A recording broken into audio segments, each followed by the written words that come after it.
Hana. Hai Alicia, tengok ni banyak kan duit saya tahun ni. Ada RM50, RM10, RM20. Kalau campur semua boleh dapat RM200 tau. Wah, banyaknya rezeki awak Hana. Orang rancang kena buat apa dengan semua duit tu?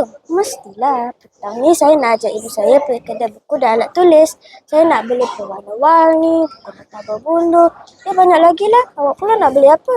Saya dah beli dah je satu buku nota kecil je semalam. Selebihnya saya masukkan ke dalam tabung ajaib saya. Ajaib? Tabung apa tu? Kenapa tak beli mainan dan pen comel banyak-banyak je? Tabung ajaib tu ialah akaun SSPN Prime saya. Ibu kata semua duit raya saya masukkan ke dalam akaun tu. Duit raya ni dia bukan saja selamat dekat SSPN tu, tapi dia boleh beranak tau. Anak, maksud awak duit tu jadi makin banyak ke? Macam mana? SSPN tu ialah skim simpanan pendidikan nasional. Duit itu akan digunakan untuk bila kita sambung belajar nanti. Maksudnya kerajaan akan bagi kita dividen. Jadi kalau kita masukkan RM100 ke dalam akaun tu, duit itu akan bertambah sikit walaupun kita tak buat apa-apa.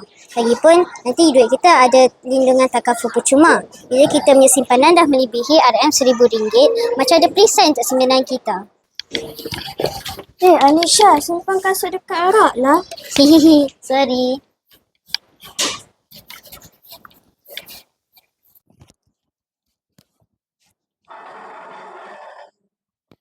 Tak rugi ke tak beli barang sekarang? Kan seronok dapat barang baru.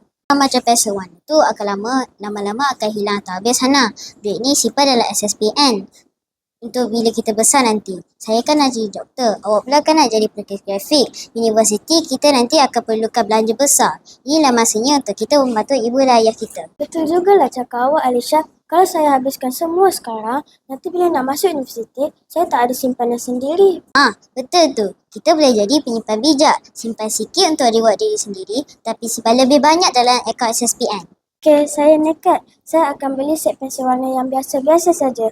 Bakinya saya nak minta ibu masukkan dalam akaun SSPN saya juga. Kita masuk universiti sama-sama tau. Jom. Aku dah sampai. Hai.